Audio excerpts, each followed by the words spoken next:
It's a wild through a goal. Slots it beyond Rotherham, and the Millers are in front in the South Yorkshire derby. And for the first time in 42 years, Rotherham United win at Bramall Lane. On the edge of the box, the Dauphin, he can hit them, and he does. The Dauphin has scored an absolute screamer for Rotherham United. Rotherham United have secured their championship status for next season. Do me a favour, drop me off in Rotherham.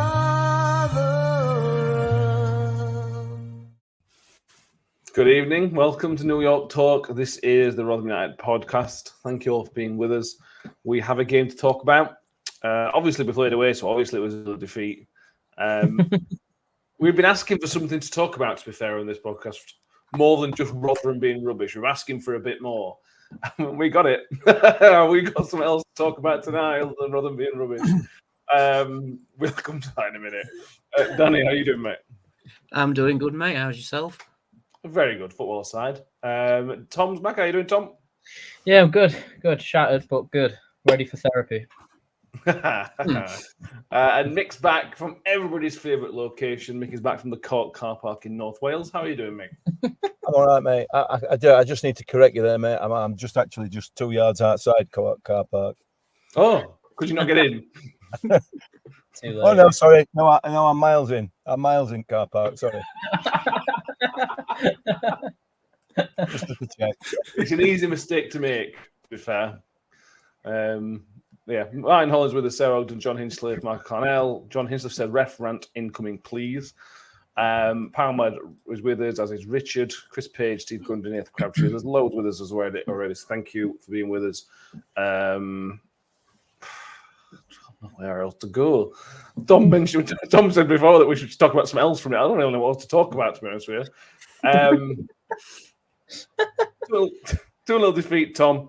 And it was 1-0 done up until just before half time. And then there just came a moment that I just kind of defies explanation and belief, really. I think it was the same. Every Rotherham fan was saying, what's he gay? I can't believe what he's gay. I don't understand. I assume you were exactly the same, Tom. Yeah. I don't know why you've come to me. I think we should give the fans what they want. Let him stew for a minute. We'll let everybody else talk first. So he can stew. Yeah. It was almost laughable. It was. He's been rewarded as he should, apparently, with a promotion essentially. It's utterly ridiculous, and it's utterly ridiculous because when you go on Twitter, X, and go on trending and see that we're in the top 5 trending in the country, simply because of that, decision is ludicrous. It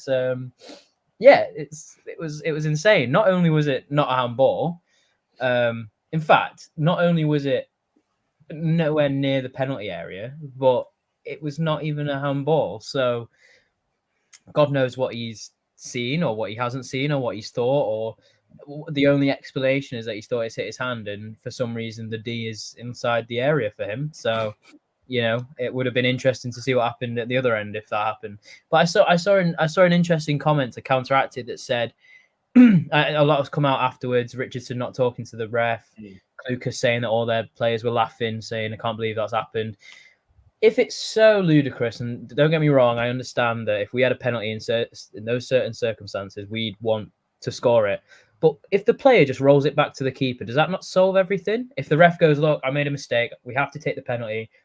We all know it's not. If you just roll it back to the keeper and we play from there, is that allowed? And like I said, if roles were reversed, and we'd be gagging for that goal, that penalty to go in, and no one's really bothered that they did score it. But it's one of those interesting conversations where you think, is integrity playing a part here from the players' side as much as the refs' side?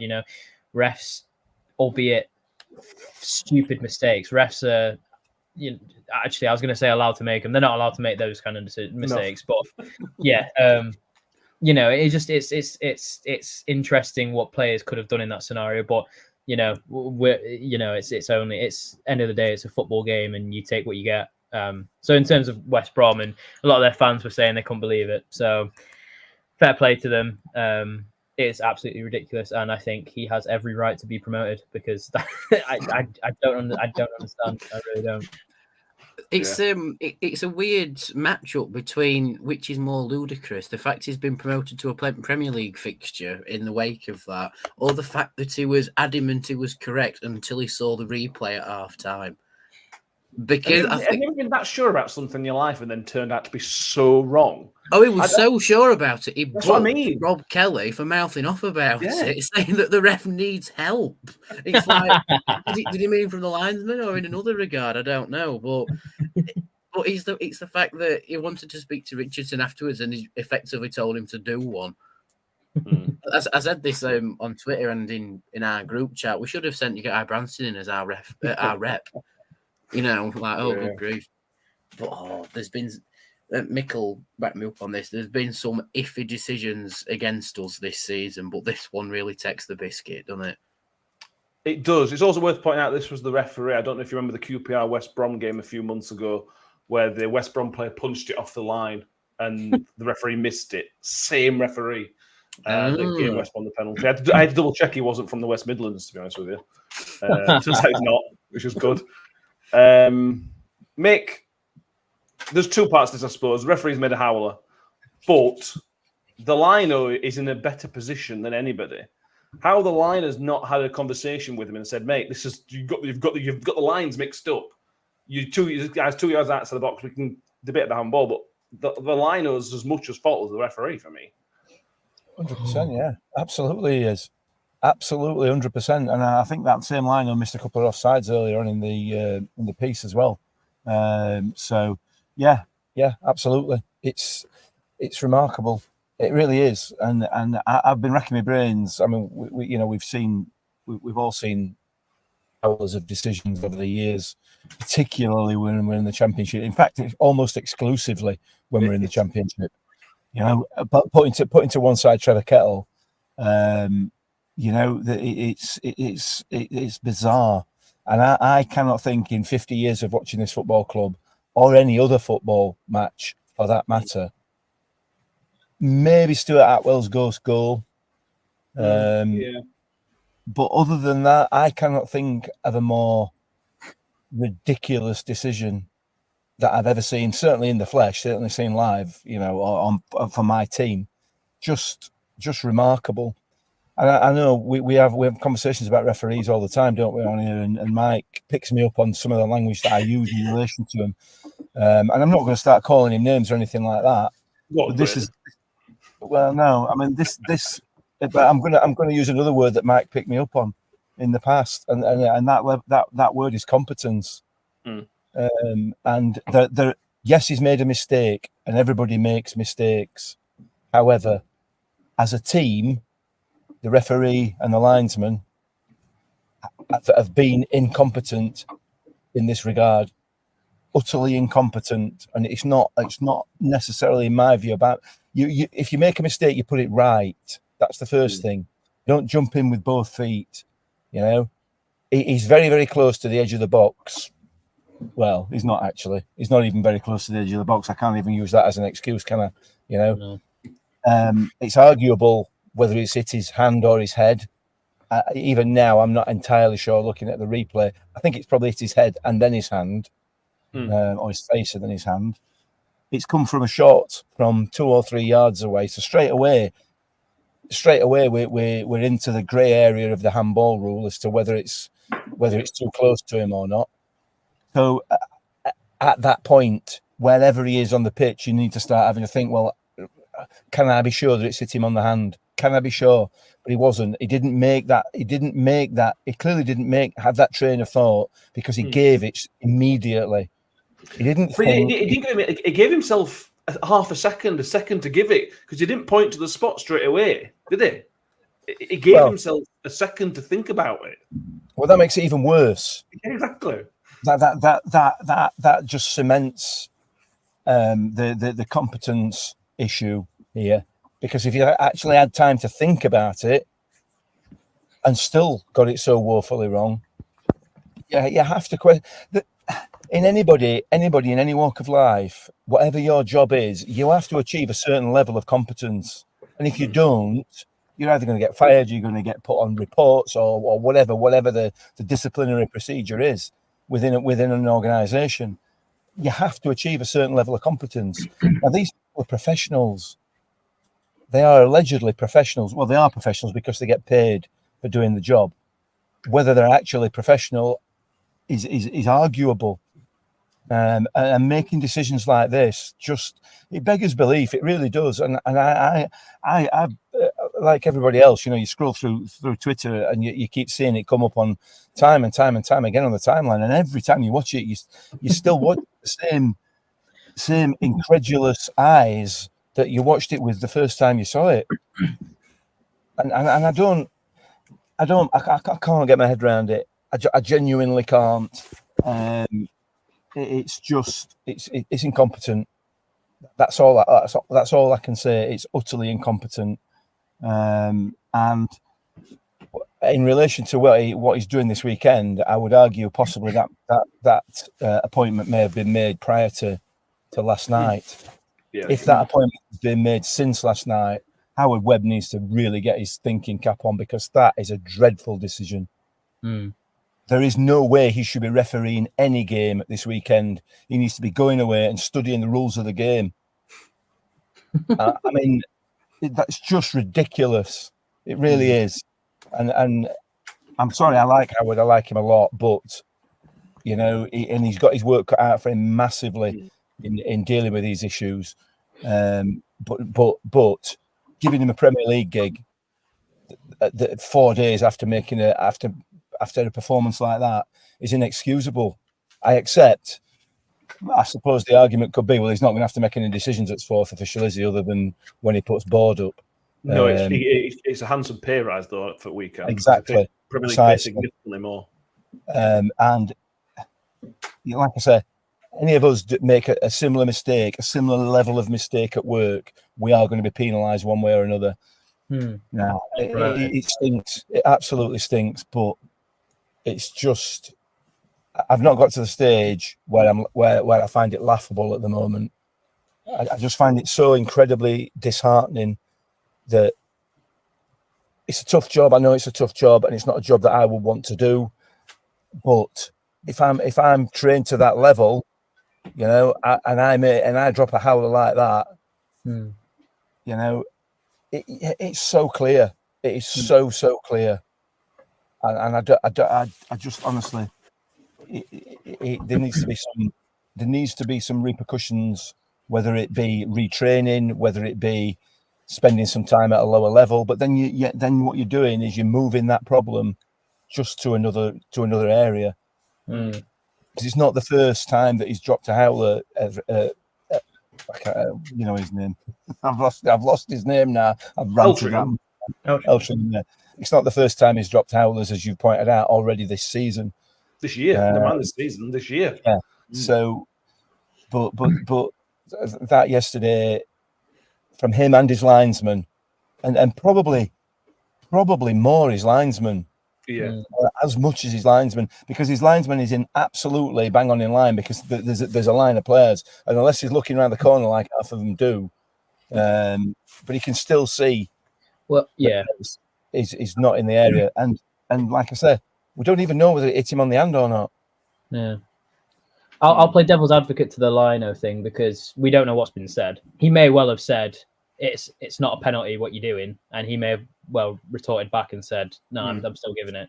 That's devil's advocate and all. That's the only kind of what I can possibly see have happened in that situation, because there's no way he doesn't mention it or he backs him. There's no way. He must have seen what happened. He must have said, look, you've got that one wrong. But end of the unless day, he weren't looking. Yeah, unless he wasn't looking. In that case, he's not done his job, and then that's a whole different conversation. Yeah. Can I ask him which game is it that is fourth official at on Saturday? Brighton game, is it? Burnley Brighton, I think. Well, they have to do valet parking at Burnley, or else they'll park 3 yards outside at Lines, won't they? Yeah. Oh, it makes you wonder, though, that we could all become referees if that's the standard of officiating. If anybody fancies being a referee, there's a good chance you could make it to a high level. Because if Geoff Eltringham can be a professional referee, so can you. I believe in you all. That's a rape. Hey, Howard Webb, write that one down. Get that on a billboard somewhere. If Eltringham can do it, so can you. Did you think this was a penalty? No, you could be a referee. Look, I mean, it's we I know we laugh and joke about it, and it is an hard job, and I know it is, and like I keep saying, I wouldn't want to do it, but when you're in charge of these people, when you're I can't get my head around the fact that he's got this Premier League thing. I just can't. Even if it was an appointment that was made prior to Tuesday night or Wednesday night, change. It should be changed. Yeah. It needs to be changed, and the sanction should be that you're not working this week. You know, you're not working because we cannot allow this to carry on. It brings the profession of refereeing into disrepute a little bit, and disrepute is probably not the right word, because that kind of puts a dishonest slant on it, and I'm not alleging any dishonesty for 1 second, but it makes the lives of referees even more difficult than it is already when something so blatantly ridiculous is allowed to continue by two officials. Just ridiculous. Yes. So it's not a mistake though. Making in everyday life, it would be a sackable defence. Steve says it's hilarious. He had to walk 3 yards past Peltier to point to the spot. Must have given a clue. I mean, that's another thing. Peltier fell backwards and still wasn't in the box. Yeah. You should look at that and understand that it can't be a penalty because he's not. Yeah. There was a few clues that it wasn't a penalty, I would say. Damon Carver said thinks he should be sacked and sacked to start and make an example of. Martin Miller says, was it handball? Probably. The failure of the officials to work together to get the right result and determine the offence was well outside the area. It was appalling and deserves sanction. J-Boy says the fact that he said to the players it was miles in the area absolutely baffles him. Yeah. Danny, any defence? Can you give any sort of defence for this kind of mistake? Anything? Is there anything you could sort of say? Because referee's at ground level, so he's not looking at anybody that looks on camera. We're looking down on it. We can see the lines much more clear than he can. That's all I've got. Yeah, if only the lines were painted in some sort of really bright colour, where you can tell where they are on a green field. But I mean, the only, and this is very, very much a stretch, the only thing that's an ounce of defence is that he's got confused between a straight and a curved line, because Peltier is near a curved white line, and that might be the 18-yard box, I'm not sure, but someone's put a comment in here saying that I think this is from Cluse's interview, where the ref said it was miles in the box. What, compared to the halfway line, the box that's their attack, their defensive bit? Yeah, but in fairness, though, even if you thought the D was the line, that still weren't mile. If that was the box, it weren't mile. It was basically on the line. It wasn't. It's an absolute clanger of a decision, and it's brought into question what has he said to his other officials for him to make that decision and not be challenged on it. You know, we've seen on Soccer Saturday and on Sky Sports YouTube where they publish referees mic'd up during games, which is a good step forward, I think, because it takes you through the process a little bit. All right, it still led to the VAR system being changed halfway through next season, but we'll leave that conversation for another time. But I'd love to hear what communication went on. Oh, we'll go back to this song that I've been singing for a few years now. Let journalists interview the referees. Let them justify why they've made that decision. You know, or even let them put out a statement afterwards saying, I made this decision because of this reason. You know, because all we've had in time since is players in an interview saying, oh, the referee came out in the second half and apologised. Yeah, but you've cost us a goal. You know, like, all right, fair enough, it's Rotherham, we're already relegated. If the score stayed 1-0, it isn't the biggest thing in the world where we're going to try and get back into a game. But imagine if it had happened in a promotion decider or a relegation decider where there's like a point in it, you know, or they're separated only by a goal difference. It's all right looking at this mistake in a game which effectively means nothing for Rotherham. It meant a bit more for West Brom because they're in a promotion, they're in a playoff push. But if that happens in a bigger game, there would legit be riots from our fans or from West Brom fans if it went the other way. So this is why it needs sorting out, and there needs to be some sort of sanction against it. Because if it happens in a bigger game, that's a whole bigger issue as well. And I really hope the PGMOL look at it and just go, we need to do something serious about it. Because if they don't, then, refereeing's never going to change. It's like, I echo Mick and say it's an hard job. I won't want to do it. I've done it on just small under 12s 5-a-side level, just as a bit of a, could you just do this? And the amount of stick you get from parents is bad enough. Yeah. Imagine a stands with the football fans. So I get it, it's hard.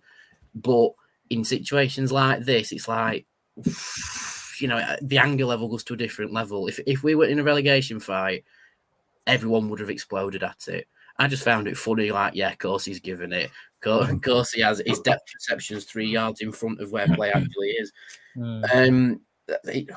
It just angers me. And in my opinion, there's no defending it. There's a thought process behind it, which is, he's got confused which line was which. But if that's the case, yeah, everyone makes mistakes. But if it's your profession to know which line is which, it tends to be a bit less excusable if you've got confused which line's which. Yeah. So for me, you can't defend it. It's an absolute clanger, and it's cost us a goal.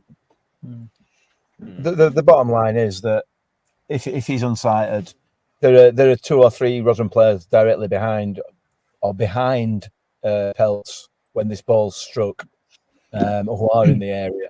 Maybe from the referee's angle, he thinks it's hit one of those. The linesman's looking right along the line. The linesman has to help him, and Mike's mentioned that in the comments, and he's absolutely right. The lino, he knows, he can see it. He has to help him. He has to. And when it comes to decisions like penalties, you have to be sure. You have to be absolutely sure. And if that means checking with somebody else, then so be it. And he's not done any of those things, it would appear. They may have, they're mic'd up. But if they have consulted with each other, then that kind of makes it worse, because the lino is either not watching, i.e. not doing his job, or he's just agreed with him. He's just kind of been a yes man. So we can analyse this to death, can't we? And I suppose, given our situation in the league, we should see the funny side of it, or maybe not the funny side of it, but the ironic side of it. It is very, very difficult. It's very difficult to do. And as far as the PGMOL are concerned, I think they've got bigger fish to fry in terms of dealing with incidents like this. Little old Rotherham, it matters not to them. The Liverpool, Man U games, things like that are the ones that, the high-profile games are the ones where they need to work on, or what I guess that they want to work on, to make sure that their public the public perception of them is right. And to be fair, when you look back at the Man U game and the penalty that Liverpool got, that's gone to VAR, and now that's a penalty, I'll never know. So, and people have watched that. 4 or 5 people, or whoever it is in VAR, have watched it and decided it is. It makes no sense. So it's all about interpretation, isn't it? And I keep saying it, when it comes to things like that, there are far too many things to consider. You can make these things much more black and white. Put a line on the pitch. If it's one side, it's a penalty. If it's the other side, it's not. Very easy. Yeah, well, today is a big day for the PGMOL. They've announced that the automated offside are coming in for next season for the Premier League.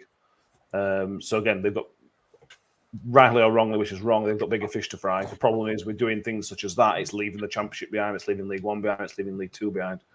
Which putting so much emphasis and everything else onto the Premier League. Like I said, this incident has got barely any traction. Obviously on social media, because everybody's laughing at it. But Tom said it's barely been mentioned on Sky or TalkSport. Clearly don't care, it's only Rotherham. This is a huge decision that somebody's got wrong. Whether we could have got relegated or not is irrelevant. It is a catastrophic decision the referee has made that's impacted the game. This should be big news, but because it's little old Rotherham bottom at Championship, nobody gives 2 damns. It's just our inferiority complex coming out in it. Quick question on regard to it getting traction. How much traction did the Trevor Kettle decision against Accrington get when he denied them like a last-minute winner or equaliser or something?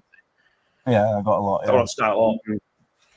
There you go. Just because there's something else in the background, they've all gone, oh, let's talk about VAR again. Yeah. Howard Webb's got massive issues, huge issues, and I think given the American referee that refereed us the other day was at the Millwall game, who was excellent.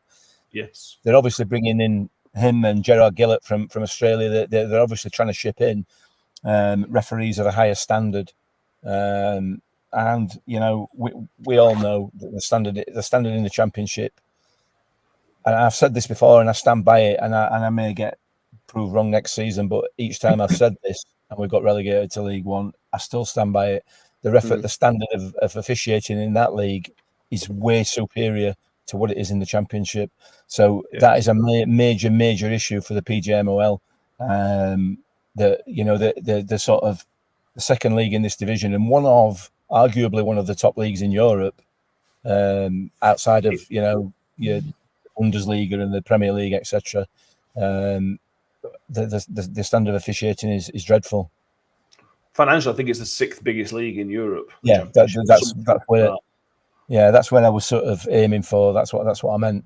So they've got to deal with it, and obviously bringing in referees from overseas, fast tracking them through the system is one of the ways that they're attempting to deal with it. But when the mistakes happen from the incumbent referees, they have to deal with it, and they have to deal with it robustly, and make an example, because the customers here, i.e.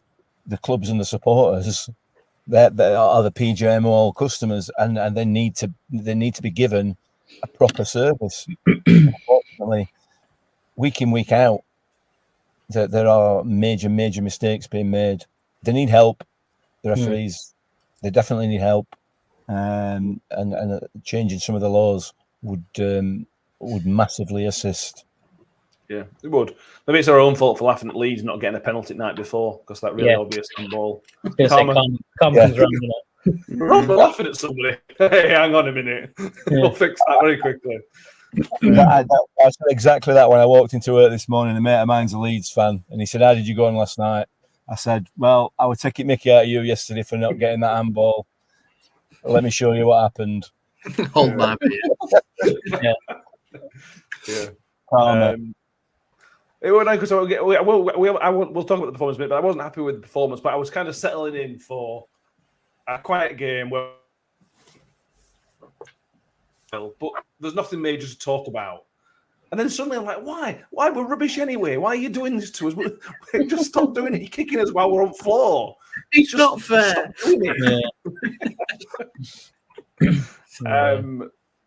As Paul says, the sad thing is, I don't know if this is a joke or not, Paul. The sad thing is that West Brom didn't miss on penalty for sportsmanship. Well, sportsmanship doesn't exist anymore, does it? It's not. Why would West Brom? Anyway, I'm assuming that's a joke. It just baffles me anyway. It's what I was saying before. It's like a case of, could the players do anything? Is a kind of, I understand the comment. It's like, is there some sportsmanship there? You don't want them to miss as integrity and stuff. But if they did, would anyone have thought, fair play, let's carry on then? Because it is a huge mistake if the ref then says, "Oh, I've made a huge mistake." Like, can you do? West Brom players don't necessarily know it's a mistake. Some of them won't know it's a mistake. There's only going to be people around the ball that would know it's an obvious mistake. Yeah, of course.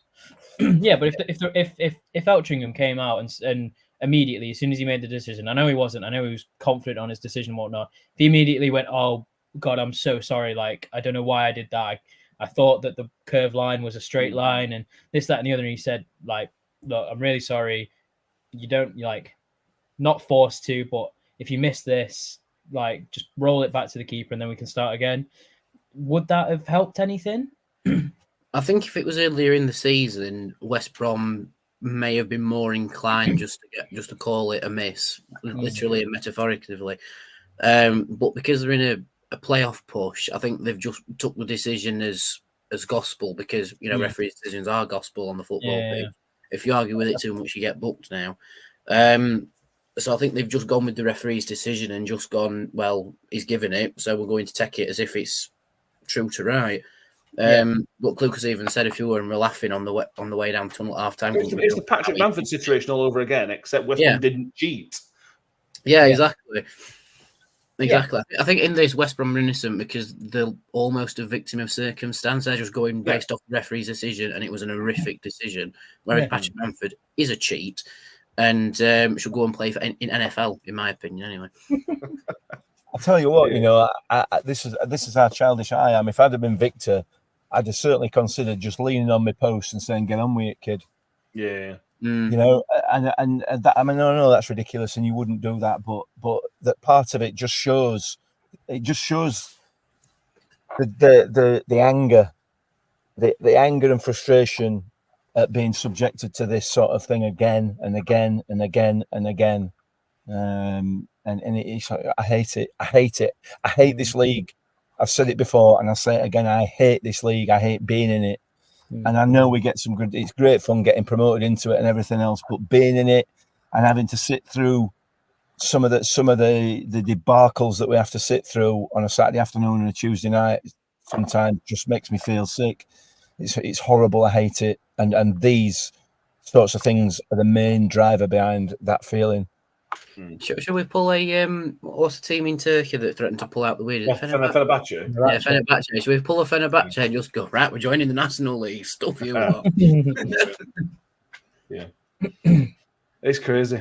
Actually, no, we'll go and join League 2 in France. That's a better idea because they want to join Italian leagues, don't they, Fenerbahce? So we'll go and play in French League. Then second division, we'll go and do that. Some lovely away days in the south of France. Yeah. Montpellier away. Yes, thank you. We can do that. It's a good job. This doesn't matter. It's a good job we're already relegated because this has been Carlton Morris level, elbowing Victor at face kind of level. This is the kind of effect could have had in the season if we were kind of in the fight. So that's one of the benefits of us being so rubbish, is that it don't really mean anything. Is it the worst decision you've seen for Rotherham, everybody? Involving a Rotherham guy, how does this compare to the Carlton Morris elbow? It's one of the worst decisions I've ever seen. Up there, not ever, but up there in general. I think because there's less subjectability to it, that's why it's so horrific. Like with Carlton Morris's elbow, it's still subjective. Is it intentional or not? Right? I'm born on the side of it is intentional and he's a thug, but we'll leave that there because it happened a long time ago. But whereas with this one, there's no subjectability to it. It's 3 yards outside of the penalty box and he's given a penalty. So it's worst decision I've seen. Certainly I've seen in front of my face as it's happening. Like, there's no replay or anything like, oh God, how's he given that? Saw it live on the telly. Worst decision I've ever seen. Yeah. Tom Casey's got similarities to the famous ghost goal. Well, you never know. So Stuart went on to be in fact, no, tell a lie. The worst decision I've ever seen was Frank Lampard's goal against Germany not being given. Yeah, but this is worse. This is worse because to defend the line over that one, he was miles away because he's so far back. I can understand why that was wrong. This one, there's at least two people that should have known better. True. Chris says maybe I was wrong, but we didn't. We had this before with a foul outside the box versus Coventry. That does ring a bell at New York under maybe Steve Evans. But yeah, that's a while. You might be right there. Steve says, sorry guys, but it's got worse. He says, your problem is, and you always find this at this level, you've got people like Eltringham clogging up the championship. I think of Keith Stroud, Gavin Ward, Ollie Langford, although they weren't terrible on Friday. You get these people clogging up the championship because they're not good enough to go to the Premier League, and Premier League don't want them refereeing their games. But you're kind of stuck with them, really, unless you're going to sack them, which is I imagine it's very difficult to do as an organisation to sack somebody. So you've got them clogging up this league and making it so much worse. You look at there was this loud goal for Stoke, I think, on the same night, which again was a mad decision. Yeah, it's got to be said. It's not just us; it's happening to. No, it's happening all over the division constantly. Every week there's one or two, and it's absurd, absolutely absurd. It's about standards, like I said like I said earlier on, it's about standards, and too many officials in the Championship are not reaching that standard. They're not, and everybody has a level, don't they? Whatever occupation you've got, whatever hobby you take up, or whatever it is, you reach a specific level, a particular level, and you kind of reach that ceiling. You don't get any better. And no matter how hard you train, it's just that's how it is. And unfortunately, I don't think a lot of these people who are employed within the Championship have reached the level required to officiate at that level of sport, elite sport. And that is not a criticism of them. It's just a fact. We all sort of, like I say, reach different levels. But you're right. There are too many within that Championship who are not at the required level. What are they going to do? How are they going to address that? Other than getting more referees, and you can't get more referees because nobody wants to be a referee because of all the rubbish that they get, all the abuse that they get, and the abuse they get is because they're making mistakes because they're not good enough. So it's like a vicious circle, It's not that easy, and I would argue that I don't think the standard of refereeing has changed since Howard Webb took charge. I just think that the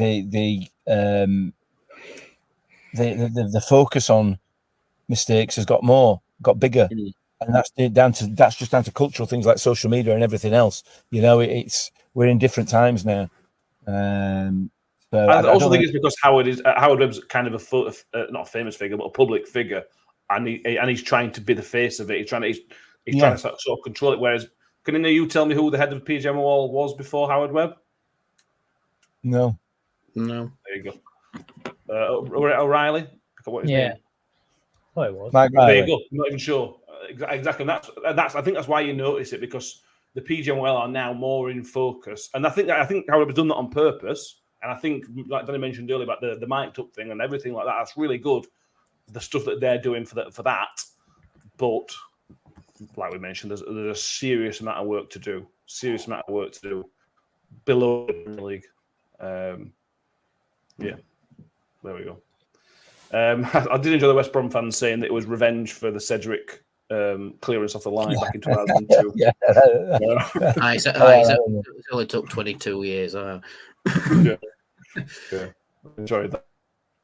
I just answer Mike's comment. No, absolutely, it doesn't. It does not justify any abuse. It doesn't. Yeah, we haven't abused them. Not us. No, the fact is that it happens. It's always happened, and it happens more now than it ever has done. I'm not saying it justifies it at all, because it doesn't. Alex James says he doesn't have any time for Darren McAnthony, but was on 5 Live the other day saying if a Premier League ref has a bad game, their punishment is League One. It's something that seriously is looking at. Yeah, this is a story as old as football has been around. If referees aren't good at the top level, well, get rid of League Two because you're having a really rubbish referee the week after. It's that kind of thing, unfortunately. But there we go. The good news is that it's Lee Doughty, the referee, on Saturday. Do you know what I said the other day, jokingly, that we're going to have a tour of all the bad referees between now and the end of the season? Well, Eltringham's ticked that off an absolute stormer, hasn't he? And he just set us off to a flyer. I didn't picture this as the farewell tour, lads, if I'm being honest. The Beatles one was far better. Pretty sure we will now have as many apologies from the PGMOL as we have had wins this season. We got the Cafu red card of the first time of the season. The Freddie Onyedin the yellow card. The Patrick Bamford one will have had even though we haven't heard, there will have been an apology about that one. And then this one, Eltringham has already apologised. So yeah, four apologies, 4 wins. Come on, Lee, make it 5 on Saturday. Make it 5, not wins, apologies. The only thing is, Danny, to go on about Rotherham, actual players, we weren't playing well, but we weren't playing that badly. It was a reasonably competitive game. It was realistically only 1-0. They weren't peppering us. They weren't necessarily in masses of control. neither team was having massive effort. It was basically a pretty level game, and that's a massive step up from where we've been. Well, yeah, it's certainly a few ranks above our worst away performances of the season, that's for sure. But yeah, like I say, it was a weirdly competitive game. There was a spell in the first half where we absolutely peppered their goal. It's just a shame we can't hit a bullseye with a banjo at the minute. Yeah. And it was like, hey, we're quite competitive in this. And then they went up the other end and scored. So it's like, oh, there we go. Yeah. But I think the best performance overall left with me out of the entire Rotherham squad was actually Liam Richardson. By some miracle, he kept 11 players on that pitch in the second half after that decision. If that were me, or I think any other probably Sunday league level footballer, which we have played at times this season, we'd have probably had 5 players left on the pitch because we were just completely lost our heads. So fair play for Richardson to somehow keep in peace in the dressing room. All right, we didn't win the second half like he asked for, but in that second half, it didn't really tell that decision had affected us.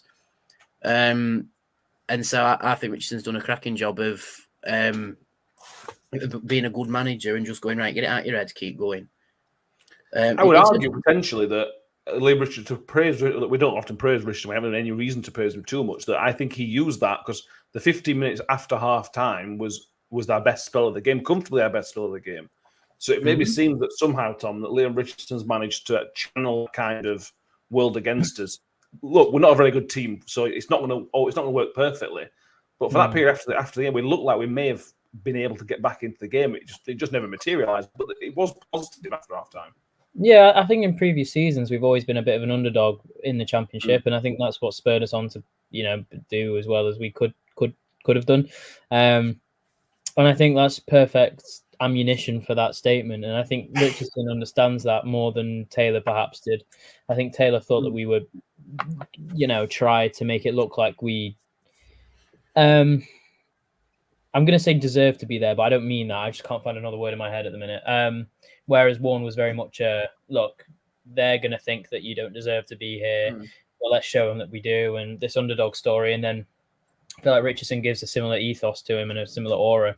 And for him to instantly reject any sort of meeting with Eltringham instantly. And, he seems like he has a bit of grit about him. And like you're saying, he must have riled him up at half time, because what more ammunition do you need to think, you are the underdogs, this is why, you're all absolutely furious about this decision. Go out and prove that, go out and at least try to make it not matter, and still to win this game, because if we would have won that after those decisions, it would have been fantastic, and it would have brought a real good ethos around the club. I mean, we're still us, so that was never really an option, but so it's always good to implement that into the players and implement it into the culture. It's the kind of culture thing that we need to change. Yeah, I will actually get about the game in a minute, mate. But do you have any issues with Liam Richardson refusing the meeting with Eltringham? No, I don't. And on face value, you could say it's petty, and he should be more adult and grown up about it, and shake hands and admit that all right, mate, you made a mistake, well done. But I think part of the process for anybody who's made a mistake is learning from that mistake and understanding the consequences of it and how it affects other people. And with a bit of luck, Eltringham will have driven home after that game last night, and maybe, just maybe, I don't know what he's like as a person, so but maybe it will have weighed on his mind that he's caused so much anger and grief and upset and annoyance by his poor decision making that it might make him consider in future how he makes those decisions.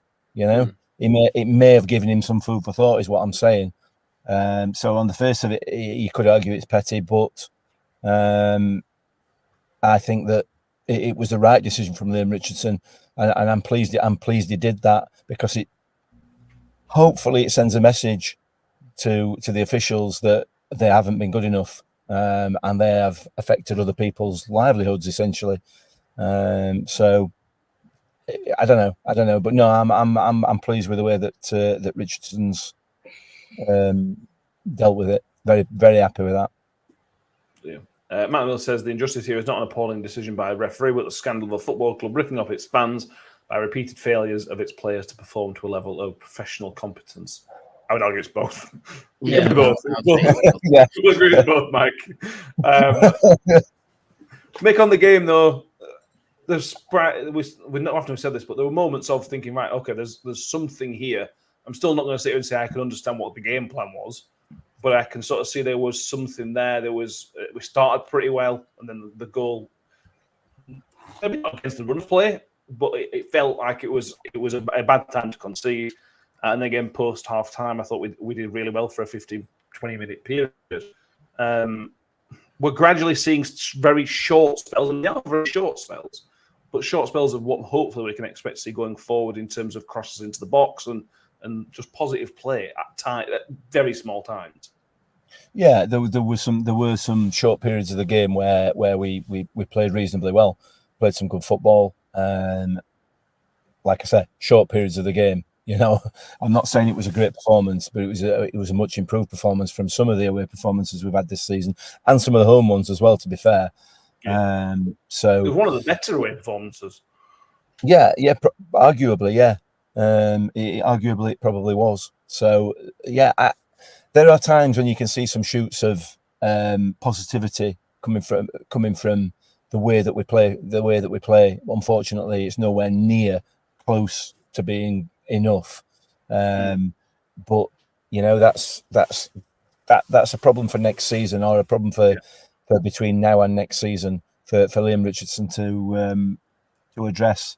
I know it's going slightly off topic, but I genuinely think that he is the right person for this job. I genuinely do. It reminds me a lot of Paul Warne, the way he speaks, the things he says.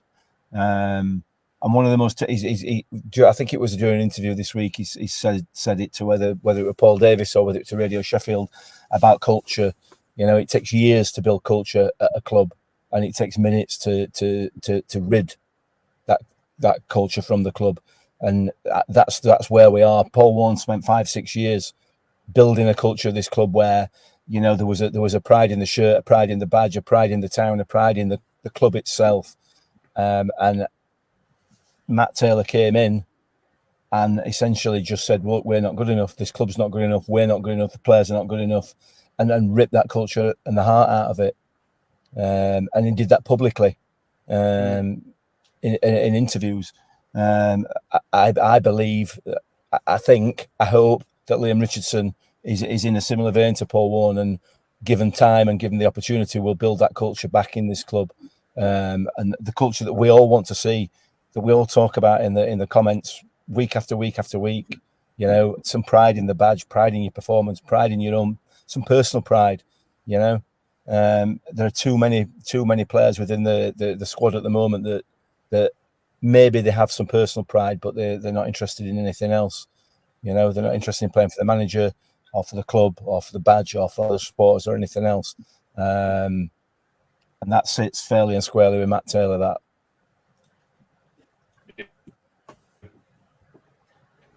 Says Ipswich was their best away from us. Yes, it was absolutely. This was nowhere near up there. But if you're going to list the top 3 performances away from home, that performance might get in. That's how this season. Yeah. Yeah. But let's talk about a positive. Shelley says Hatton is had longer getting minutes in. Yeah, it's a positive, Danny. And I'm not surprised that he's waited till this game to give him. It's only 4 or 5 minutes. And I think it's understandable, because one of the things that when he came on, one of the first things I mentioned is, my God, he's so. And that's obviously one of the reasons why he's delaying and waiting, because he's physically not ready to start or play more than a few minutes at this level. It's just by experience at this point, and then maybe over the summer he bulks up and gets a bit stronger. But he looked all right for those he played. Yeah, it did. I mean, the same happened with Kode. Like, when he sort of made his debut and came into the team, he was still quite a skinny lad. And then over a summer, he bulked up massively, and he's just been very unfortunate with injuries recently. So I dread to think how long Hatton's exercise plan is going to be over post and pre-season for him to bulk up. But Yeah, it's good to see him making his professional debut. Hopefully there are more to come from it. And it's almost the perfect storm now because we're going back down into League One, so there are more opportunities to play him. There will be EFL Trophy, which I think he'll have more of an impact in because we saw Jake Hull break out into the team in that competition. And yeah, it's a positive. And like you say, I can see why he's waited until the West Brom game because it's our first quote unquote nothing game of the season. Like, obviously, we want to still go out and win, but it's more risk free playing him in this game, I think. And yeah, I'd love to see him play more minutes. I agree, but I think it was more the proper time to play him. But I'd like his first more minutes for a, shall we say, like maybe half an hour or so to be the next home game. I think I'd like to see that personally. But yeah, we'll have to wait and see what happens with Hatton. And he's, I think, only the second player to wear the number 42 shirt, I think, after Tyler Blackett when he first came to the club. What a bizarre stat you have there. I know. There we go. That's what we ran out of numbers last season. Can I just say? Sorry, can I just say that that's an incredibly interesting fact, Danny? Thank you. Nick hates things like that. You know what it's like, Danny. I know that's that word. I can also tell you we've never had a number 49 shirt. There you go. Yeah. Come on, mate. I need to stay awake. I'm old. What number were Wales when he first came through, Danny? Do we know? Wiles was number 40, I believe. Okay. Fair enough. I can pull up my Excel document if you want me to check. No. Excel. Oh my goodness. Somebody asked about Jake Hull being still at the club. I think he's still under contract. I think he's out on loan at Buxton or something like that. It was out on loan. I don't know if he still is. But yeah. We played well up top, Tom. The starting line was really frustrating when it came out. It was just so dull. And I think it partially I felt very sorry for Nombe. I thought Nombe were really isolated. I think he tried hard, but he's not a man that can play one up top on his own, I don't think. And he really struggled. He didn't get any help at all. I know, but I thought Nombe really struggled. Yeah, no, agreed. It seems very harsh to put him in those kind of scenarios because he's a trier. He does run for you and he does, but he's not. He's got some physicality, not a lot. His first touch is not great. He's not, he can run the channels, but that's about it. And it's if you're not getting the balls into the channels, then he's not going to do anything with it. So having him up top by himself was a strange decision, especially when Eves and Wyke are on the bench. It's just obviously the setup was to go for you'd assume just a counter-attacking kind of style. And look, he's trying everything now, and we're relegated. Let's just try players. Let's see who wants to be here. Let's see who can get a shot next season, etc. And it's sometimes it'll work, sometimes it won't. It really didn't work the other day. Cafu's still being played out wide. I know he wasn't really out wide, but he still kind of was. It just doesn't work. And again, just it passes him by a lot.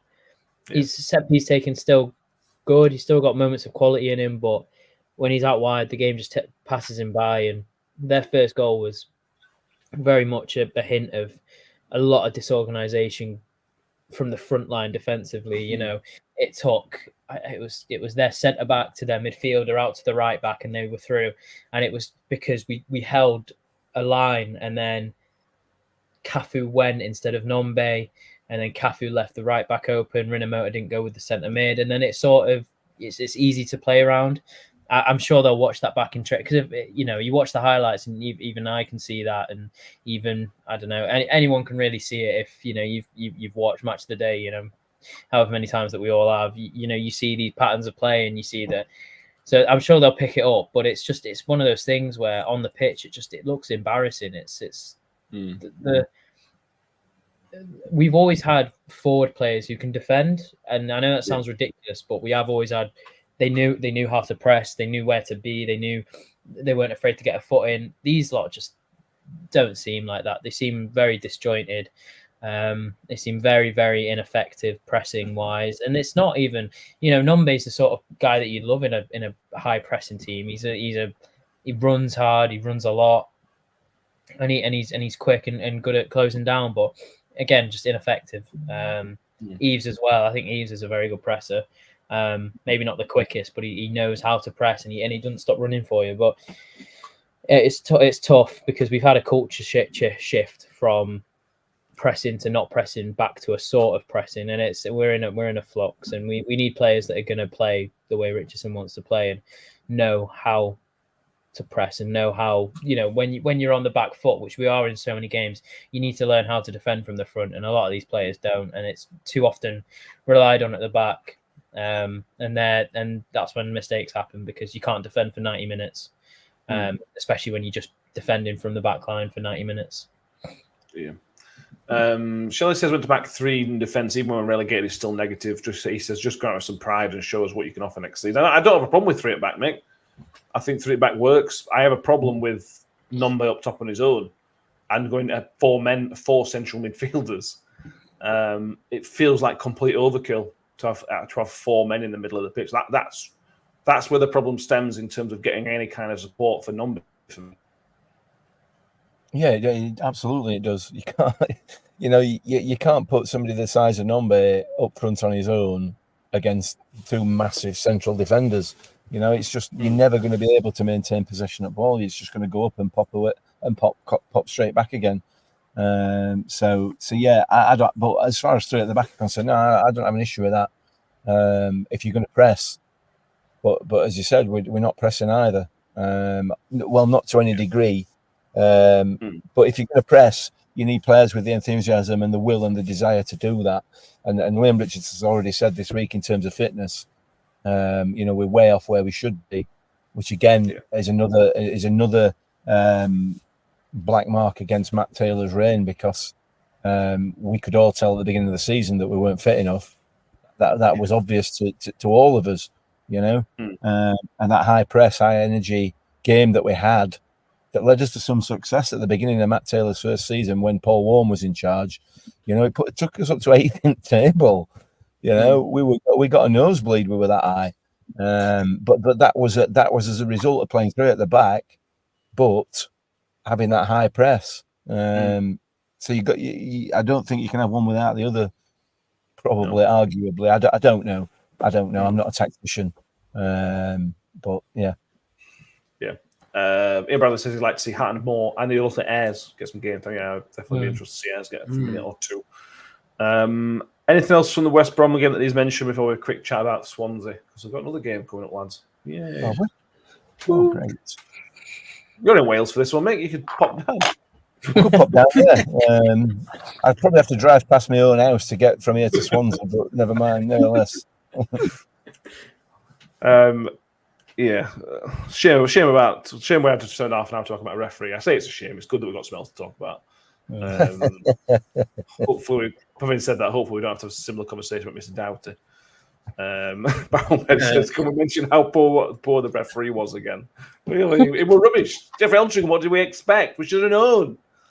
One of the things that did surprise me was the lack of yellow cards in the game, particularly after the decision he gave against Sam Clucas, which Clucas mentioned in his interview, which was another poor decision. But let's not get bogged down in that. The way that Clucas reacted to that was encouraging and disappointing in equal measure, really. My abiding memory of watching that is him pointing in the referee's face and dropping the C-bomb at him, and then Clucas coming. And then being dragged away by West Brom's captain. Yeah.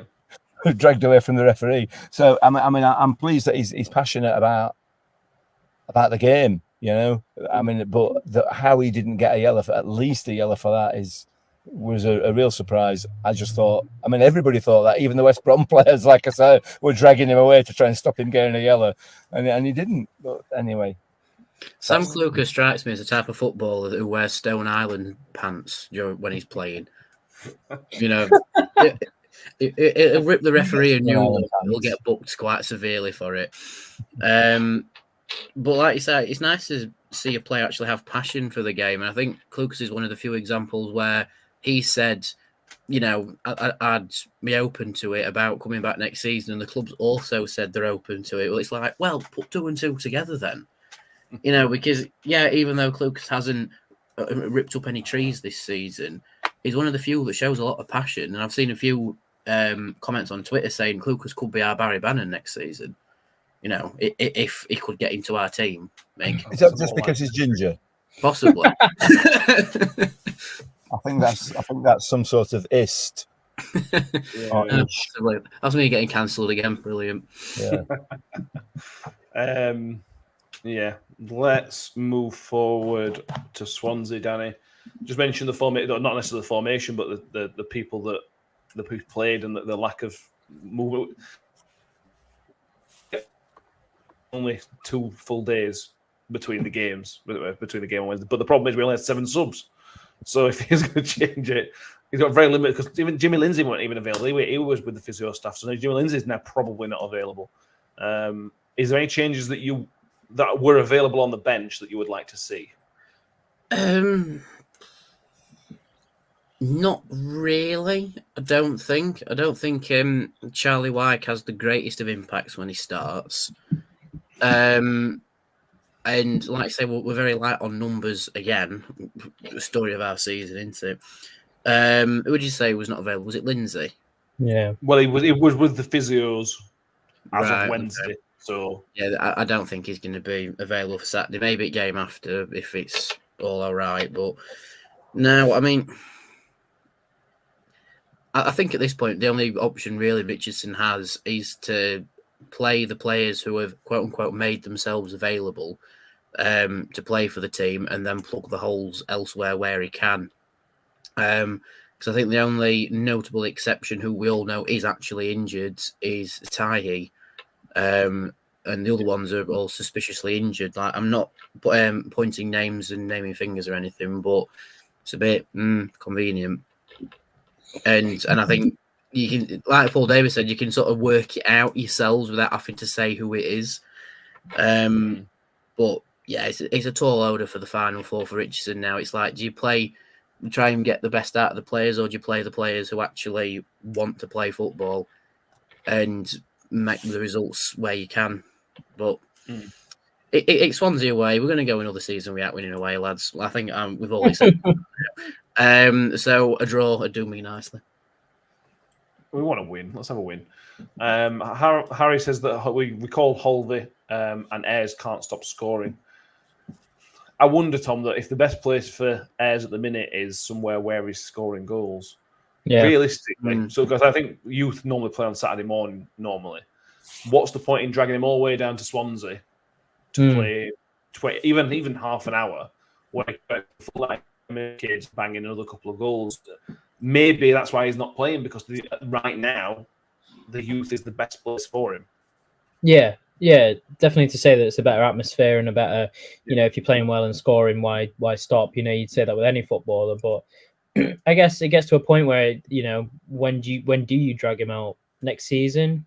Last game of the season, this season, one of those. It has to be a case of, I think it's tough with youth players, especially our youth players, because, it's tough to bring them into such a competitive league with not a great squad and, morale low and stuff. You put them out there and it's not going to be the prettiest debut and whatnot. So it's really tough to nurture it and develop it in a certain way. So you're completely right on the basis of, you should, whilst he's scoring in youth football, youth setup, he should keep playing there. But I'd like to see him get some game time this season nonetheless. Maybe not in the coming weeks, but definitely towards the end of the season. I think it's definitely a case of he needs it sooner rather than later, just to experience it.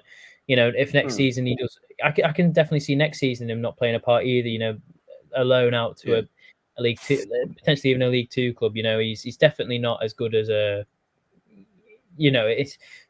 not as good is a bad way of saying it. He's definitely, you can't come into our team and he won't score 2 in his first game. It's just, it won't happen. And if it does, then it's unbelievable. But you've really got to nurture it and be specific with it. But Richardson's been fantastic in the past with Wigan, Wigan youth development. So I think you trust him in that regard. I think Hatton will come through and play a part, I guess. We'll have to see. I don't think he'll play a big part this season. Holvey obviously played last season, but it's tough, isn't it? Because they're so physically unable to, adapt to the league as it was. Because they're both wingers, I believe, aren't they, Hatton and Holvey? So Hatton were playing more centrally, weren't he? I know he came on for Riddermotor, but I thought he was I don't know, maybe he is. But yeah, no, it's interesting. I think every fan would love to see him get a game anyway. 30 minutes here, 20 minutes there. I think, like you say, Ayres would be great to play, but whilst he's scoring in youth setup, absolutely should keep doing it. Yeah, I agree. Mick, anything you want to talk about in terms of previewing the Swansea game? No, I mean it's an away trip. It's a long way. Kudos to anybody that's making that trip, because that is a hell of a journey. Even when you're doing well. So given the situation we find ourselves in at the moment, anybody that's making that journey, well done to you. I certainly won't be. But yeah, I mean, it's just we're in a situation, like we've said many times, that we just want this season over and done with now. Don't we? Just get rid of it, get it in the bin, and let's rip it all up and start again. In the words of Edwin Collins. Yeah, we'll start. The League One's going to start taking shape, and there's going to be teams that can't get relegated, can't get promoted. So we'll start looking at who are potential opponents. Stockport could be a confirmed opponent. Stockport could be promoted at the weekend. I think they need one more point. I quite like Stockport, to be honest with you. So that'd be nice to have what I consider a proper team in League One. Shall we have a look who our opponents are in League One so far? I had a look, because I had the relegation picture. There's only like 4 that are guaranteed, I think. Yeah, there's 4. There's Exeter, Northampton, us, and Wigan. Yeah, there you go. Some call that the Super League. Exeter's miles away, not a great away day. But Northampton's a good away. Exeter will be a mint away day. It's just miles away, isn't it?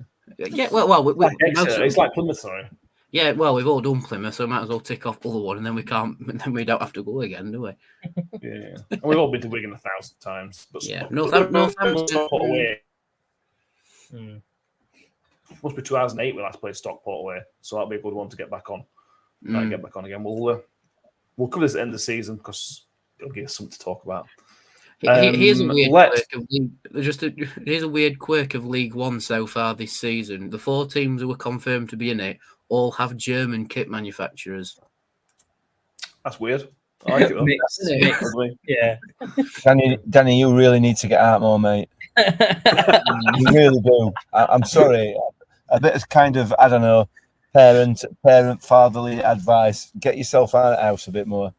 Well, Rotherham are so dire, it makes the podcast more entertaining rather than going, "Ooh, lost again." Yeah, we need someone to talk about. Yeah. Predictions. Let's do some predictions. On the last game, nobody got the score correct, but me and Tom pick up some points for predicting that we'd lose. Yeah, I'm playing for points now. Yeah. Mick, for some reason, said we'd win. So yeah, well done, Tom and me. What did I say? I thought I said 2-0. 3-0. Oh, I think you changed it from 2-0. I did. I don't know. Right, prediction time. Tom, you got some points last time. What do you reckon for Swansea? Is it away? It's away, isn't it? Sadly. 2-1 Swansea. 2-1 Swansea. Okay, Danny? I'll go to 3-1 Swansea. 3-1 Swansea. Michael? Well, I'm going to go for the last dire never won away championship season. I'm going to go for a QPR away result. And I'm going to go for 2-0 Rotherham. It was 2-1. Well, I'll go for 2-1 then. Because you know I love me 2-1s. I'm going to go 2-1. We're going to ban you from picking 2-1 next season. Can we do an attendance prediction as well for Rotherham fans? I mean, what, 70? No, more than that. To be fair, I was actually thinking 75, so you're not far off. We're more than the way at West Brom because it's a Saturday. You always take more on a Saturday. 250 probably. I'm going to predict I don't know. We'll go 3-1. Same as Danny. 3-1 Swansea. We have Martin Holland says 3-0 loss. Mike Connell says 3-1 loss. Power says 2-0 to Swansea with the Power says 2-0 Swansea with a penalty given to Swansea for us kicking off the game. As long as it's inside the area, Power Mad, I don't mind, to be honest with you. Steve Gwynn says 0-1. Tom K says 0-0. Swansea now safe, so they might drop off. Which is just 3-0. They might drop off, but you got to bear in mind the gap between games and our squad availability, as Richard has mentioned. That is going to kick us in the big time. There'll be no faces that did play Wednesday. Will have only just played a couple of days ago, so I don't think it suits us. It doesn't suit us when we've got a full squad, to be honest with you. Jimmy Coward says 1-1. There we go. Hour and 10 minutes. Thank you, Mr. Eltringham, for helping us get some minutes out of this podcast. We at least somebody appreciates your efforts. Efforts is a strong word. Anything else, boys, that we need to mention? I think we've pretty much covered it in some serious depth, really, haven't we? Yeah. We have. Although keep an eye out for Mr. Eltringham's performance at the Burnley game to make sure he gets all the numbers right. Because he might get confused between the lines and put a 9 on wrong place. I mean, the irony of it is that he'll not have to put up with old Vinny, will he? Because he's got a too-match ban because of his complaints about being on the receiving end of what he was benefiting from in the Championship. It's that's Palmer. Yeah, absolutely. I swear Mick predicted that at the end of last season. I know. I think we all predicted it, to be honest with you, mate. When they were all laughing the way to the title, we were all going, "Yeah, you're in the Premier League next year, and it's going to be horrible for you." I know, but this, that, and that. Anyway. Are we done? Yes, I think so. Wonderful. Make sure you please subscribe. We are 6 subscribers away from 400 subscribers on YouTube. So please make sure, if you watch on YouTube, make sure you've subscribed. If you're watching on Twitter, go over, please do subscribe. And make sure you follow us on Twitter as well, or X. If you're on Facebook as well, make sure you follow us and do so on there. If you're an iTunes, Spotify listener, wherever that may be, please make sure you give us a 5-star rating and subscribe and follow us wherever that may be. We shall be back Sunday evening, hopefully with less refereeing controversy to talk about. But who knows? It's the Championship and it's lead out to. Who knows? But yeah, join us on Sunday evening for that one. Danny, thank you for being back today. Mick says you need to go get out more, so sorry, mate. Yeah, I'm going out Saturday night, so I'll be right. Perfect. So you'll be hungover for Sunday. I like it. I'm not going out working Saturday night. Sorry. Okay. You do both. No hangover for me, unfortunately. Yeah. Tom, thank you very much. It's a pleasure to have you back, mate. Yeah, great therapy session, guys. Thank you. Very good. And Mick, I hope North Wales treats you well this weekend. Yes, I do. I hope it stops raining. You said that every time, haven't you? He goes somewhere to hope it stops raining. He goes to Wales to hope it stops raining. You've never been to Wales before. Various times. Thank you all for being with us. Appreciate you being with us as always. We will see you all next time. And as always, up the Millers. Up the Millers. Into Wales through a goal, slots it beyond Rotherham, and the Millers are in front in the South Yorkshire derby. And for the first time in 42 years, Rotherham United win at Bramall Lane. On the edge of the box for Doffin, he can hit them, and he does. The Doffin has scored an absolute screamer for Rotherham United. Rotherham United have secured their championship status for next season. Do me a favor, drop me off